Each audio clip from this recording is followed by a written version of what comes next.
Olwaleero luno tubadde mu kooti enkulu wano e Kampala nga tuzze okutandika okuwulira okujulira oba petition Honorable Mathias Walukaga gye yateekayo mu kooti ennaku nga 3 emabega nga tuwakanya ensalawo ya Electoral Commission okumujja ku Kakonge mu bubaka bwa Busiro East Constituency. Era tubaddewo mu kooti ne Electoral Commission nejja ne Mwami Lubowa ne bapulida be. Mwami Lubowa tabaddewo naye bapulida be babaddewo. Era nga amateeka we gagamba ne muganda wange Nalukolayo bategeeza ennaku 2 eziyise nti omusango guno gulina kuwulirizibwa mangu nnyo kubanga mu mateeka ekirina okubeera ng'ensala erina kufunibwa nga tebannamaliriza nakuba ballots. So kakati olwaleero kooti ewulidde omulanga gwaffe tubadde tuteesemu okusaba nga tusaba kooti evalidatinge petition yaffe kubanga mu mateeka petition inakolebwa mu nnaku 5 naye Electoral Commission yayisa ekiragiro kyayo ku 25 November n'ekituulira n'ekifulumya nga 9 December nga wayiseewo ennaku nga 14. So kooti ekkiriza okusaba kwaffe ne validatinga ne Electoral Commission egambye tejja kuwakanya validatinga petition yaffe. Kooti n'esaba Electoral Commission ne Mwami Lubowa ng'ebawadde olunaku lumu bateekemu empoza yaabwe oba okuddamu ku petition ya Honorable Walukaga. Naffe ku lunaku oluddako lwe lujja okubeera olwokuna tuteekemu okuwumbawumba kwaffe ne rejoinder singa ebeerawo okuwumbawumba nti nsonga ki ze twagala kooti esalewo eggoye era mateeka ki ge tusinziddeko okugisaba ekyo. Olunaku oluddako lwe lujja okuba olwokutaano kooti eragidde Electoral Commission ne Mwami Lubowa betwawaabidde nabo bateekemu okuwumbawumba kwabwe. So wiiki ejja nga 22 lujja kuba Lwakubiri Monday. Ku Monday kooti lwejja okuba nga etuwa ensalawo yaayo naye tutegeezezza nti tujja kwetaaga kujja wano ku kooti enkulu tujja gifuna ku IKMIS oba ku email zaffe. So mu bufunze nti wakati wa leero olwokubiri ne Monday next week tulina ennaku 5 byonna byonna bye tulina okukoleramu byonna ebyetaagisa era mu nnaku 5 kooti ejja kuba etuwa ensala ku bye tusabye n'okujulira kwe twakoze. Babativu kubanga amateeka tegannakyuka ekituwa obuvumu n'obugumu n'essuubi nti amateeka agafuga bye tuwogerako ag'okwewandiisa ag'obuyigirize tegannakyuka era Electoral Commission yali endowooza egezaako gakyusa. Tukyali bavumu kubanga Honorable Mathias Walukaga akyalina certificate eva mu National Council of Higher Education ekakasa nti obuyigirize obwetaagisa okwesimbawo abulina ate ekitongole kirina obuvunaanyizibwa obwo ye National Council of Higher Education ne UNEB ezaamumakinga. So oba onoonya obulwadde ne bakukebera ne bagamba nti ekyuma kisanzeemu malaria ate oli tayinza gamba nti toli mulwadde ng'ekyuma kikoze eki kikusanze. So ffe twayita mu bukungujja bwonna bwonna obwetaagisa okulaba asomye n'atasomye asaanidde Honorable Walukaga n'abuyitako.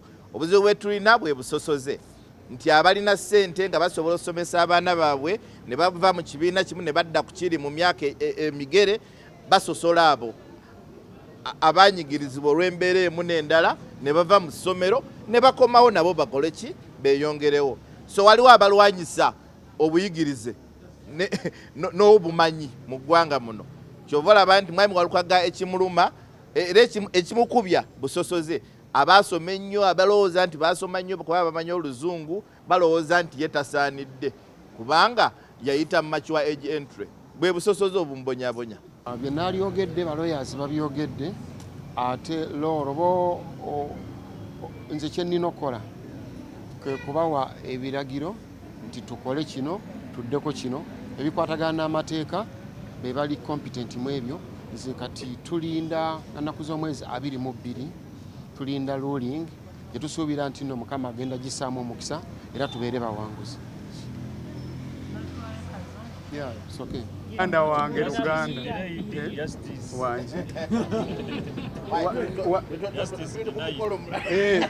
totabula bintu toleeta bugi mu bbaala mwana gwe tebagenda kubawa budde kwanukula submission z'abantu temukyeraliikiridde mukiyinza.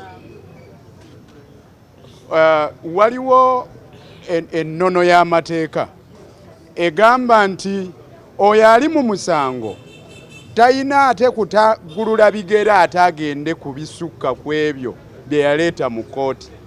Bw'oba wawaaba ng'okayanira kibanja ate totuuka wakatikati n'ogamba nti naye n'omukyala yamutwalirako. Tusuubira nti bannaffe bajja kukuuma ennono eyo babeere ng'ebyo bye tuleese byebyo bye baddamu.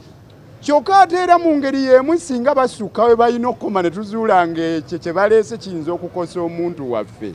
Munnanga amateeka gano nga tuddamu nga tugattaganjula nga tudduka mangu ew'omulamuzi nti bano basusse we balina okukoma. Naye atusuubizza n'agamba nti singa oli anadduka n'ayita ewaabwe nja kumugolola ettumba, ebyo sijja bifaako by'anaaba aleese, nja bisuula mu kasero. Ekyo kye kituleetedde obutaba na kweraliikirira.